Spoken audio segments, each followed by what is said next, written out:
Salut, c'est Trado, content de vous retrouver pour la mise à jour des zones d'accumulation rationnelle sur l'or, l'argent et les platinoïdes. On commence par les news que j'ai trouvé pour vous. Premier article que j'ai trouvé qui pourrait vous intéresser.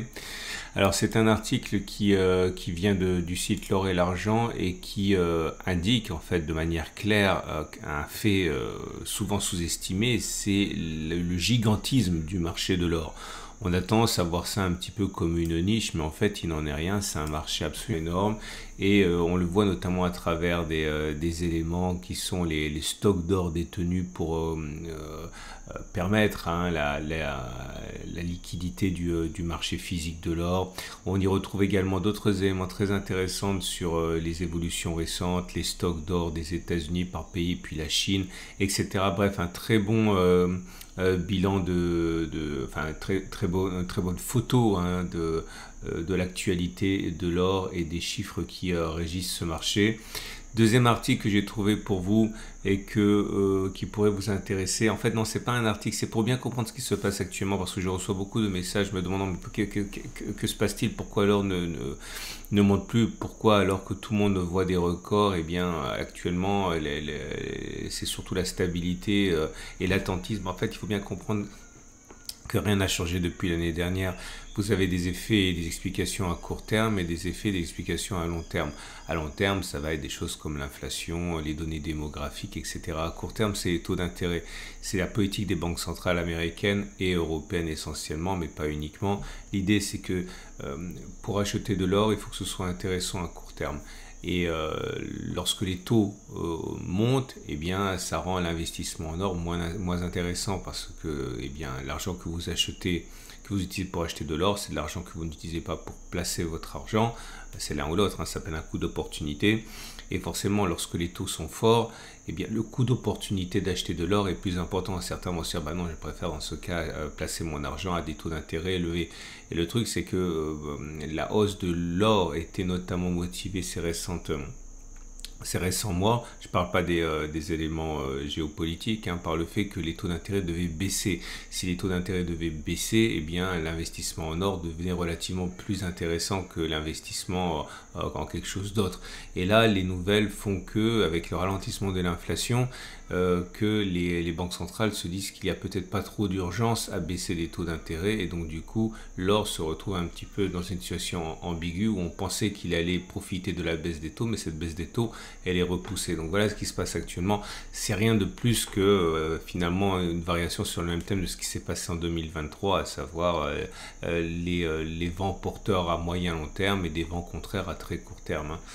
Non, ce dont je voulais vous parler, c'est également autre chose, c'est un élément assez intéressant, c'est ce qui se passe actuellement en Chine par rapport à l'or. Alors c'est vrai qu'on sait que les Chinois, les Indiens culturellement sont très attachés à l'or, mais il y a un élément très porteur à court moyen terme, enfin je ne sais pas le terme, mais en tout cas un phénomène de fond qui se développe, c'est que les Chinois de classe moyenne en particulier essaient de se protéger comme ils peuvent du crash immobilier en cours. Il faut savoir que beaucoup d'investissements se sont révélés désastreux pour les classes moyennes et également le fait que des personnes, des ménages qui gagnent de l'argent veulent cesser l'hémorragie et placer de l'argent de manière plus sûre, et bien se tournent encore davantage vers l'or dans un contexte où la bourse chinoise s'est effondrée et dans un contexte où l'immobilier est extrêmement précaire. Et ça, c'est un vent porteur pour l'or actuellement en Chine. Et quand on parle des classes moyennes chinoises, on parle...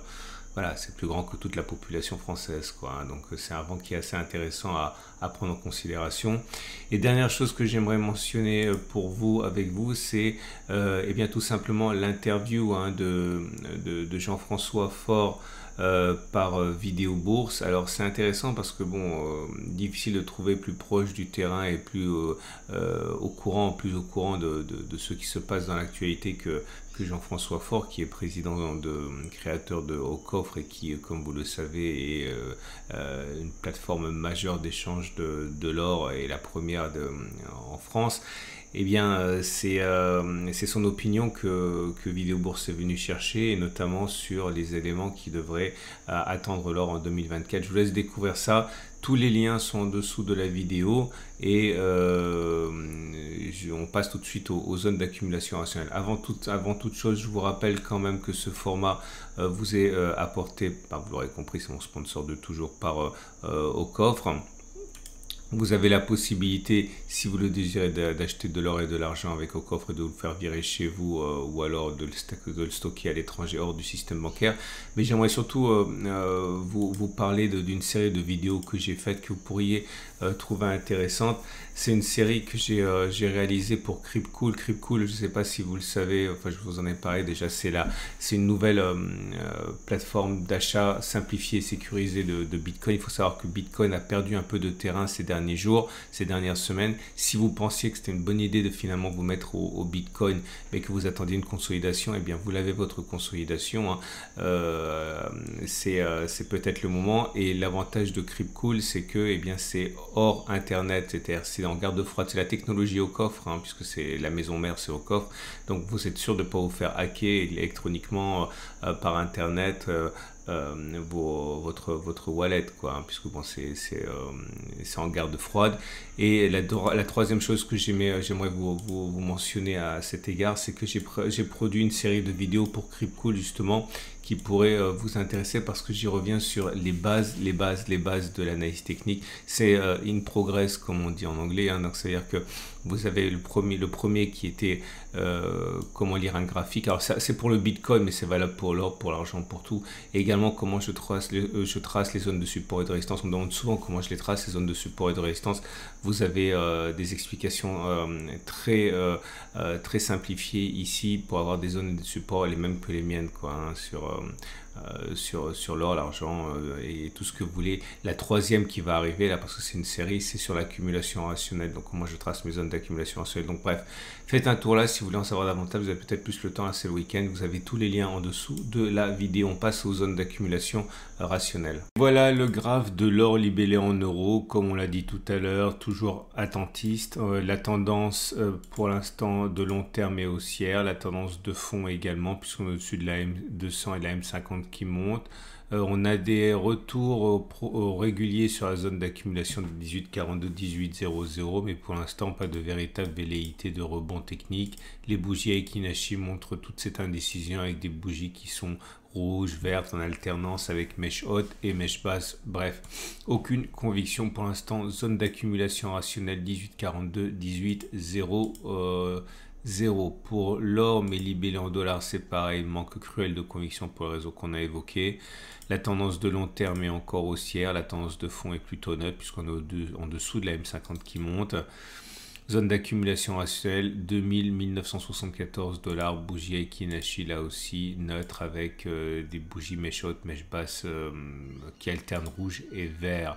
La bonne nouvelle vient du côté de l'argent. Pourquoi? Eh bien parce que le rebond est important sur la zone d'accumulation rationnelle des 20,318, hein. Depuis les plus bas, il y a 4 jours, on a pris jusqu'à 5%. Ok, on en est à plus 4%.